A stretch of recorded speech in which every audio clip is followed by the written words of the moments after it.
Negara ini bisa baik dimulai dari individu yang baik, bukan dimulai dari presiden yang baik.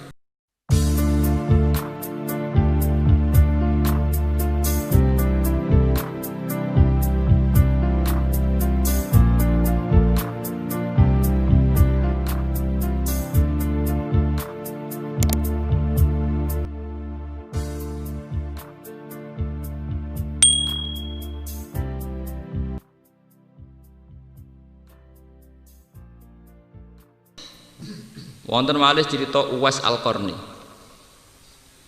Uwais Al-Qarni itu hanya seorang ra'il ghanam, wong sing tukang ngangon apa? Wedhus. Wong tukang ngangon wedhus. Tapi Kanjeng Nabi zaman sugeng sering ngendikan khairul qurun Uwais napa? Al-Qarni. Ini kalau cerita masih dalam konteks perlawanan terhadap setan, ben sampean ngerti. Dan saya adil, artinya kula misalnya bela melarat itu adil, wong kula ya rapati melarat, ya tau melarat, jadi sempurna. Kula niku ya tau melarat banget. Ya saiki rapati napa? Melarat. Tapi itu tidak masalah, zaman melarat ya aku kawulane Allah, zaman rapati melarat ya kawulane Allah. Sampai sampean ya aku kawulane Allah. Atek sampean mencoba pakai status di luar itu, mesti kecelakaan. Orang kok mungkin kecelakaan, pasti kecelakaan. Ya kayak fenomena yang terjadi sekarang, misalnya gara-gara ada sistem organisasi, orang pakai kasta. Misalnya saiki pengurus NU ranting, atau Muhammadiyah ranting, atau partai ranting. Itu kan orang-orang soleh. Pengurus NU ranting orang soleh, Muhammadiyah ranting juga soleh, pengurus partai ranting soleh. Tapi takrif soleh ini kadang nggak digunakan, yang dipakai gunakan dia ranting, kalah sama anak cabang kalah sama wilayah, kalah sama pusat. Ketika pengurus ranting ini misalnya milih caleg dengan pertimbangan kesalehan, aku tak milih caleg iki bocah soleh jujur. Tapi pengurus atasannya kan nggak mesti dengan pertimbangan kesalehan. Tapi sekali bantah-bantahan ini mesti kalah. Ranting bantah cabang. Paham ya? Itu jenenge ranting balik. Pecat. Coba kalau pakai status kesalehan. Artinya kesalehan itu sing soleh, sing ora soleh kudu anut sing soleh. Balap. Tapi kan lucu nih organisasi cabang anut nanti. Mereka kalah soleh. Mulane kebenaran saat ini susah didapat karena manusia sudah tertipu oleh bahasa kasta. Tertipu oleh bahasa apa? Kasta.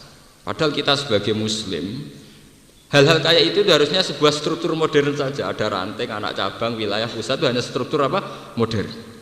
Tapi kita di mata Allah hanya punya status gini ku abdul. Hanya kau. Niki rungokno nggih, kayak yang terjadi sekarang. Misalnya ono kiai dosa soleh, alim.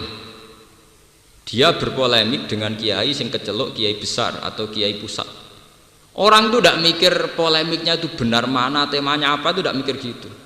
Wong kiai cilik wae kok wani kiai gede. Ini contoh-contoh betapa bahasa kasta itu bisa menyilaukan, ya. Mestinya kan tidak usah pakai bahasa kasta dalam hal itu benar mana. Secara argumentasi fikih atau ilmiah benar. Ujuk-ujuk nganggo ukuran kiai cilik wani kiai gede.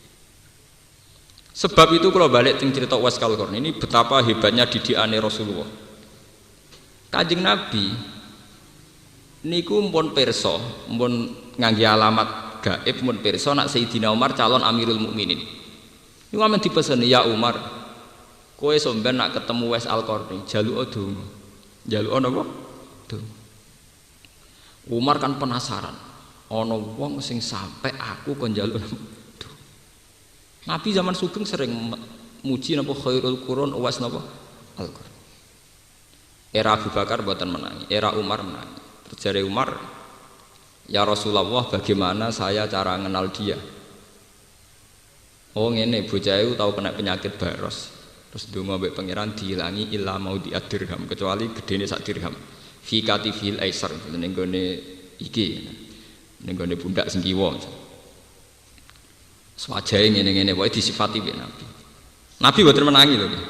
Itu termasuk al-ikhbar bil ghaibi, termasuk cerita-cerita hebatnya Nabi mukasafah ngertos barang sing dereng napa terjadi.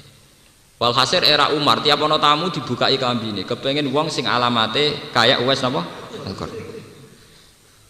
Suatu saat walhasil ketemu Sayyidina Umar napa ketemu Uwais Al-Qarni sowan. Bareng sowan dia itu masuk wali humul gitu, cara bahasa niku wali mastur. Ya Uwais, engkau adalah orang yang sangat dihormati oleh Rasulullah. Tolong aku doakan.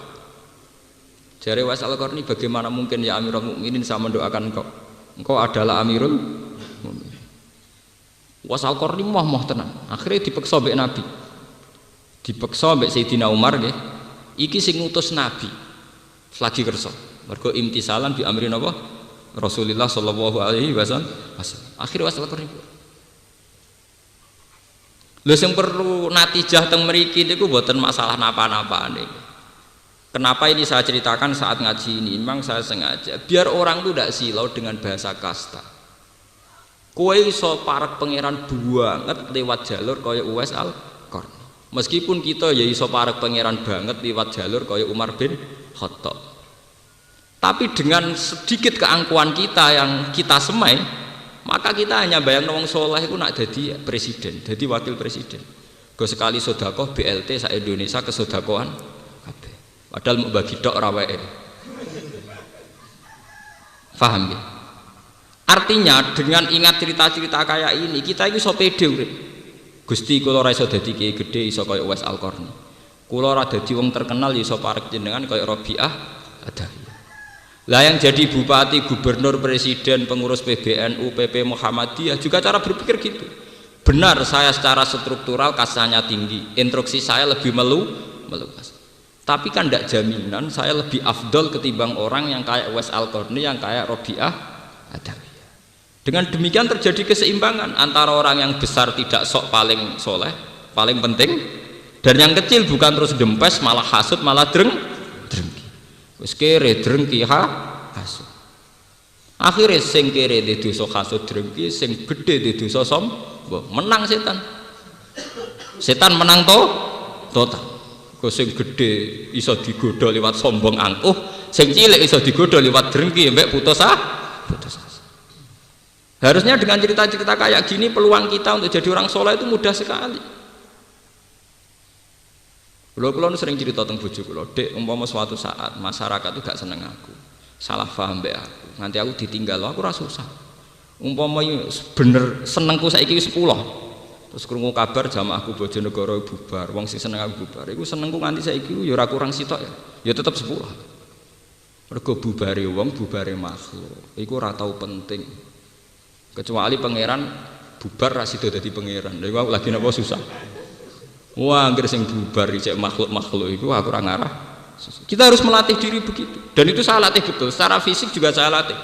Kalau nggak saya sering lunga piyambak. Roh rasane umbal, roh rasane ngurus barang sendiri. Anak saya tak jak sendiri, roh rasane rumah anak sendiri. Kita harus melatih. Andaikan kita hidup sendiri. Dengan demikian kita terlatih menjadi Abdullah, bukan Abdul fasilitas. Mergo nek wis biasa sugih misale tas ono sing gawakno dhewe. Ngamuk wong perkara ora mbukakno pintu. Saking kulinane biasa ora sing mbukakno pintu. Ana kiai ngamuk santrine perkara sandale rung ditoto. Akhire kulino barang sepele dianggap barang gede. Akhirnya kita budaknya nafsu. Kita emosi ora krana hak Allah dilanggar tapi krana hak kita dilanggar. Harusnya sebagai ulama kan hanya tersinggung kalau hak Allah telah terlanggar. Tapi kita tersinggung karena hak kita. Misalnya sandal ora dibuka. Makanya kita harus melatih diri. Andaikan kita hidup sendiri. Walaqad ji'tumuna furoda kama khalaqnakum napa? Awwal. Bahwa pada akhirnya kita ketemu pangeran piyambakan, kita munajat mbek pangeran ya sendiri. Dan ini penting kalau aturaken, mergo sekarang itu ada krisis begitu. Orang kalau pilpres menyorot semua, potensinya SBY sama JK sama Megawati. Memangnya kalau mereka soleh orang baik terjadi presiden, negara terus baik. Negara ini bisa baik dimulai dari individu yang baik, bukan dimulai dari presiden yang baik. Nggak ada teori ono top down dari atas, nggak ada. Negara ini bisa baik dimulai dari pribadi yang baik. Kalau pribadi itu tidak baik, buat presiden apik sundul langit itu nggak ada pengaruhnya. Allah gak ada filosofi dalam hal ini untuk melawan setan. Ini tengene ayat ya ayyuhalladzina amanu alaikum anfusakum la yadurrukum man dhalla napa idza tadaitu. He wong-wong sing iman, alaikum anfusakum, sing penting awam dhewe atur. Jogo. La yadurrukum man dhalla idza tadaitum. Wong liya sesat kabeh ora ana kowe dhewe entuk hidayah. Itu kelas-kelasan nggih. Ada kelas tawakal, kelas ekonomi, ada kelas macam-macam. Misalnya ngeten. Cara hidup saya sehat, maksudnya cara memanage ekonomi saya sehat. Cara ngatur keluarga saya sehat. Cara kerja saya sehat. Iku umpama bupatine koruptor kaya apa, umpama bupatine fasik, itu tidak ada pengaruhnya. Karena sehat, pola hidup saya sehat. Tapi kalau dibalik, bupatiku soleh, korupsi, adil, soleh, tapi kan ngurusi wong sak Rembang. Ketika saya pola hidupnya tidak sehat, bar subuh turu, buangi jagongan, ambek bojoku kurang, ambek anak kurang. Mbok bupati ini soleh, kowe tetap nelong. Dan itu yang terjadi di Indonesia. Paham ya? Buangi do jagongan, ambek bojo kurang, sing wedok kurang, ambek sing lanang kurang. Bojo kurang teng Jawa mesti dua-duanya tuh. Sing lanang semlaku 2 meter, sing wedok kok guru amen ngomong yang keduyu. Ini contoh, artinya kesalahan presiden, bupati, gubernur tidak ada pengaruhnya saat Anda cara pola hidup tidak sehat. Itu podo kayak wong sholat. Wong sholat itu senajan to imame ra batal. Nek kowe ngentut ya tetep batal. Ora kok mau yang imame sah ya aku sah ora iso. Apa nak bupati apik terus kowe cara ngelola ekonomimu ra apik terus kowe melok ekonomimu napa? Tidak bisa. Alaikum la yadurrukum man dhalla napa? Idza tadi. Lah, ini balik tengah. Lah kenapa bisa presiden, gubernur, bupati bisa jadi tolok ukur? Karena setan menyemai begitu. Wong cilik kon delok wong gede. Sehingga ada tomak, ada hasud. Lewat jalur tomak hasud ini wong cilik selawase diwatak drengki mbek tomak. Wong gede kon delok wong cilik sebagai objek. Tak tuku 20.000 ora wis kasih, tak tuku 50.000 ora wis wong cilik ae kok. Sehingga ini ada sambung. Si iki di penyakit tomak, si iki di penyakit nyepelek. Coba kalau kamu kayak Uwais Al-Qarni, sing dadi pemimpin kayak Amirul Mukminin Umar, ngormati Uwais sinten? Al-Qarni. Uwais Al-Qarni sebagai prosedur bernegara ngormati Amirul Mukminin. Ini penting kalau aturakan karena sekarang tuh fenomenanya begitu. Makanya hebat sekali didikan Rasulullah di mana Umar yang Amirul Mukminin malah dididik kon hormat teng Uwais Al-Qarni. Karena ini bisa meruntuhkan keangkuhan, meruntuhkan kebesaran. Kalau bolak-balik cerita, kalau nak seminar teng Jogja cerita. Sehebat-hebatnya Menko Ekonomi, sehebat-hebatnya Gubernur BI, sehebat-hebatnya SBY, itu paling banter nggawe kebijakan makro. Bahwa rakyat ini bisa makan tuh karena elemen-elemen kecil yang ada interaksi sosial. Ana tangga lara gak iso kerja, tanggane ngekeki sego sak piring. Akhirnya hari itu tidak mati karena dikasih tangga sak piring. Ana wong ning puskesmas, mosok SBY sing ngeterno atau JK sing ngetero ya tanggane sing duwe tosa wis rusak. Tosa tuwa tapi kasil ngetero tanggane tok puskesmas. Engkau sing ngutangi wong melarat kancane wong melarat iku duwe adul bebek dienggo ngutangi berobat ning puskesmas. Itu jutaan, berapa puluh juta hukum sosial yang diselesaikan pakai interaksi sosial. Justru kita jadi wong cilik bangga, kita ini lebih cepat lebih baik wong cilik iku. Mergo nak njuk tulung ora usah prosedur nganggo proposal nganggo tanda tangan. Orang kecil itu paling cepat dalam nulung tangga. Ana tanggane rondo melarat kayak sego langsung mangan, ana tanggane loro kita terus nganggo sepeda motor langsung berangkat.